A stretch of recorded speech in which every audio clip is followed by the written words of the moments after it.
Irmãos e irmãs, vamos a mais um momento da nossa liturgia da palavra, momento de fé, de introspecção, de meditação. Eu sempre transmito de forma antecipada nos meus endereços telemáticos a liturgia oficial da Igreja Católica Apostólica Romana.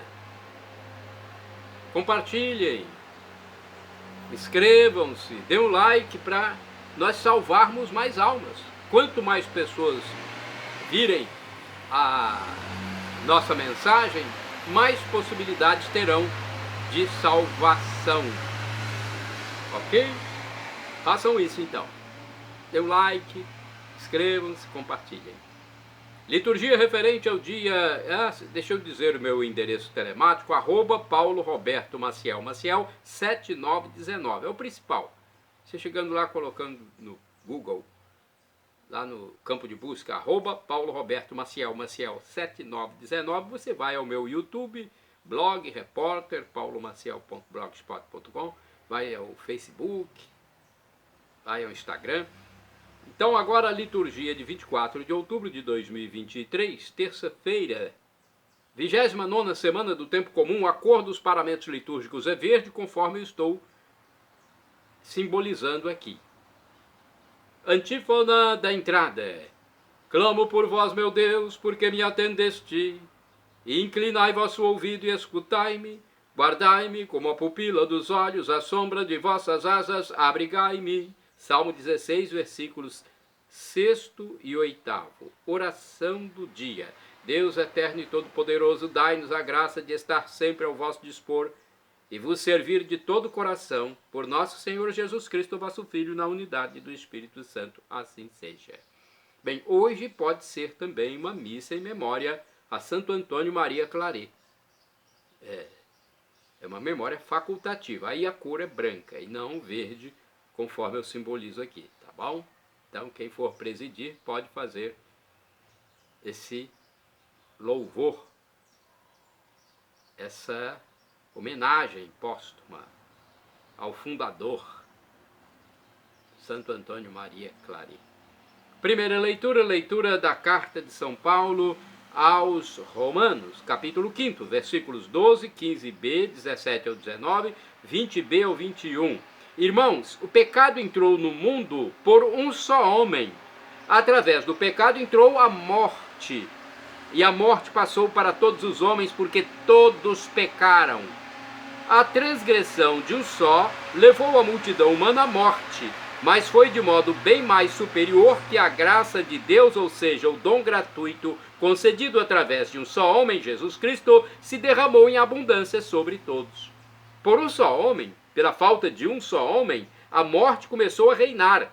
Muito mais reinarão na vida pela mediação de um só, Jesus Cristo, os que recebem o dom gratuito e superabundante da justiça. Como a falta de um só acarretou condenação para todos os homens, assim o ato de justiça de um só trouxe para todos os homens a justificação que dá a vida. Com efeito, como pela desobediência de um só homem a humanidade toda foi estabelecida numa situação de pecado, assim também pela obediência de um só, toda a humanidade passará para uma situação de justiça. Porém, onde se multiplicou o pecado, aí superabundou a graça. Enfim, como o pecado tem reinado pela morte, que a graça reine pela justiça para a vida eterna por Jesus Cristo, Senhor nosso. Palavra do Senhor, graças a Deus. Que belíssimo trecho da Epístola de São Paulo aos Romanos, hein?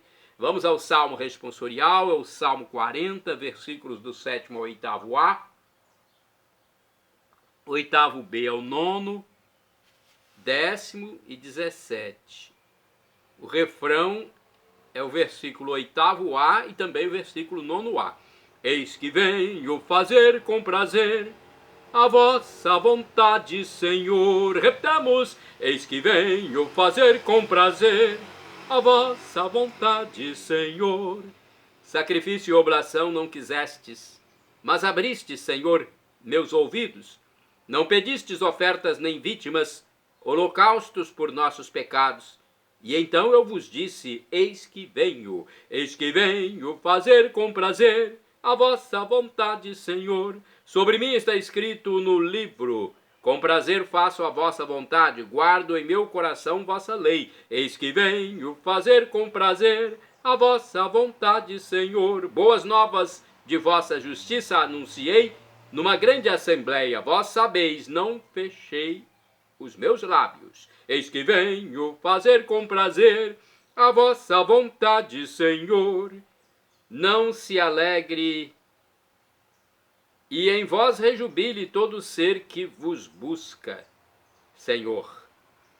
Digam sempre, é grande o Senhor, os que buscam em vós seu auxílio. Eis que venho fazer com prazer a vossa vontade, Senhor. Repitamos, eis que venho fazer com prazer a vossa vontade, Senhor. Vamos aclamar o Santo Evangelho com Lucas 21, versículos 36 e seguinte. E depois proclamá-lo com Lucas 12, versículos do 35 ao 38. Aleluia, aleluia, aleluia, aleluia. Vigiai e orai para ficardes de pé ante o Filho do Homem, para ficardes de pé ante o Filho do Homem, ante o Filho do Homem. Aleluia, aleluia, aleluia, aleluia. O Senhor esteja convosco, Ele está no meio de nós. Proclamação do Evangelho de Jesus Cristo segundo São Lucas. Glória a vós, Senhor. Pelo sinal da Santa Cruz, livra-nos Deus nosso Senhor dos nossos inimigos. Naquele tempo disse Jesus aos seus discípulos, que vossos rins estejam cingidos e as lâmpadas acesas. Sede como homens que estão esperando seu senhor voltar de uma festa de casamento para lhe abrirem imediatamente a porta logo que ele chegar e bater. Felizes os empregados que o senhor encontrar acordados quando chegar. Em verdade eu vos digo, ele mesmo vai cingir-se, fazê-los sentar-se à mesa e passando os servirá. E caso ele chegue à meia-noite ou às 3 da madrugada, felizes serão se assim os encontrar. Palavra da salvação, glória a vós, Senhor. Vamos agora à reflexão de Antônio Carlos Santini, liderança da comunidade católica Nova Aliança, e-mail santini@novaalianca.com.br. O título da reflexão é Se os achar vigilantes, baseada em Lucas 12, versículos do 35 ao 38. A vida do cristão é permanente espera e expectativa do Senhor. É por natureza um tempo de vigilância. Se os humildes pastores de Belém ouviram dos anjos o convite para a gruta, é que eles velavam durante aquela noite. Dorminhocos não ouvem convites. Dorminhocos não ouvem convites. Portanto, orai e vigiai. Naturalmente, não se trata de uma vigília tensa, como soldados sitiados que temem um iminente ataque noturno. Muito ao contrário, trata-se daquela expectativa jubilosa de um povo que tem como certa a vinda do Senhor. Enquanto ele não chega, a noiva ansiosa se atavia com flores de laranjeira e os amigos do noivo afinam seus instrumentos. O maior da casa, o mordomo previdente, já terá encomendado vinho capitoso. Um dos cânticos de Antônio Carlos Santini, Vigia Esperando a Aurora, gravado 2 vezes pelo padre Jonas Abib, fala exatamente do vigia que espera pela aurora, imagem de cada fiel que se sente responsável pelo anúncio da Boa Nova. Vamos ao cântico de Antônio Carlos Santini. É uma letra, né? Pelo menos a letra nós vamos passar para vocês. Vigia esperando a aurora, qual noiva esperando o amor. É assim que o servo espera a vinda do meu Senhor. Ao longe um galo vai cantar seu canto, o sol no céu vai levantar seu manto. Mas na muralha eu estarei desperto, que já vem perto o dia do Senhor. A minha voz vai acordar meu povo, louvando a Deus, que faz o mundo novo. Não vou ligar se a madrugada é fria, que um novo dia logo vai chegar. Se é noite escura, acendo a minha tocha. Dentro do peito o sol já desabrocha. Filho da luz, não vou dormir, vigio. Ao mundo frio vou levar o amor. Irmãos e irmãs, orai sem cessar. Eu te estabeleci como sentinela para a casa de Israel. Ezequiel 33, versículo 7. Vamos agora aos santos do dia. 24 de outubro de 2023. É memória facultativa de Santo Antônio Maria Claret. Vamos então saber um pouco mais sobre a história dos santos. Santo Antônio Maria Claret é santo do dia 24 de outubro. Bispo nascido na Catalunha, fundou o Instituto dos Missionários do Imaculado Coração de Maria, os Claretianos, e foi nomeado arcebispo de Cuba. Voltou para a Espanha como confessor da rainha Isabel II. Sofreu muito na corte por manter uma conduta irrepreensível. Faleceu em 1870 na abadia de Fontfroid, na França. Segundo o site Cruz Terra Santa, Antônio Claret nasceu em dezembro de 1807 na Espanha e foi batizado num dia de Natal. Era o quinto filho entre 10. Na família, recebeu o exemplo e a doutrina do seguimento de Jesus Cristo, bem como a devoção à Virgem Maria. Ainda criança, aprendeu a profissão de tecelão com o pai, depois a de tipógrafo. A tipografia o influenciou bastante na ousadia de evangelizar pelos meios de comunicação. Ainda adolescente, sentiu forte chamado para se colocar a serviço de Deus como religioso e decidiu acrescentar o nome Maria ao seu. Ele queria com isso testemunhar que dedicaria sua vida a Nossa Senhora. Antônio Maria Claret trabalhou juntamente com seu pai numa fábrica de tecidos. Por causa de sua competência e dom de comunicação, foi convidado para trabalhos bastante rentáveis, porém recusou a todos, tendo em vista a vocação religiosa. Quando tinha 21 anos, entrou no seminário de Vic e foi ordenado em 1835. Em seguida, recebeu a nomeação de pároco de sua terra natal. Ali, ficou 4 anos. Depois disso, foi para Roma, mais precisamente para uma entidade da igreja chamada Propaganda Fides, Propagação da Fé, e passou a ser missionário apostólico. Neste mistério viveu anos de árduo trabalho, dedicando-se inteiramente ao serviço pastoral na Espanha. Foi enviado para as Ilhas Canárias, uma região difícil no campo da missão. No ano de 1849, junto com outros 5 jovens padres, fundou a Congregação dos Missionários Filhos do Imaculado Coração de Maria. Mais tarde, esta congregação passou a ser chamada de Padres Claretianos. Posteriormente, o padre Claret foi nomeado arcebispo de Cuba e passou a ser vítima constante de toda sorte de pressões por parte de lojas maçônicas. Os maçons faziam violenta oposição aos padres e provocaram vários atentados contra a sua vida.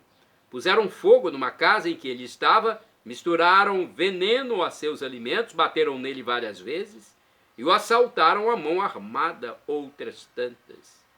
O padre sempre escapava ileso, continuando sua missão.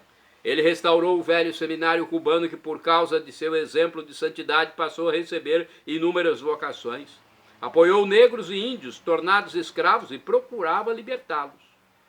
No ano de 1855, com auxílio da madre Antônia Paris, fundou uma nova congregação religiosa que passou a se chamar Congregação das Irmãs de Ensino Maria Imaculada. Mais tarde receberam o apelido carinhoso de Irmãs Claretianas. Por causa de seu empenho missionário, Cuba ganhara várias outras dioceses. Em 1857, voltou a Madrid, deixando a Igreja de Cuba mais fortalecida, unida e resistente. Em sua volta à Espanha, a rainha Isabel II pediu que ele passasse a ser seu confessor. Nessa época teve tempo para escrever a sua obra literária com bastante sucesso. Ele juntou a ela seus incontáveis sermões cheios de sabedoria. No ano de 1868, fez-se solidário com a rainha e acompanhou-a no exílio na França. Lá permaneceu junto com a família real. Na França achou tempo e forças para dirigir a fundação de uma academia destinada aos artistas. Esta obra passou a subsistir sob a proteção de São Miguel Arcanjo. Santo Antônio Maria Claret morreu com a idade de 63 anos em 24 de outubro de 1870. Ele estava então no mosteiro de Fontfroy, na França. Sua beatificação foi celebrada pelo Papa Pio XI. Este chamou-o de precursor da ação católica no mundo moderno. Sua canonização aconteceu em 1950 pelas mãos do Papa Pio XII. Santo do dia 24 de outubro, São Proclo. Faleceu em 446. Defendeu a maternidade divina de Maria.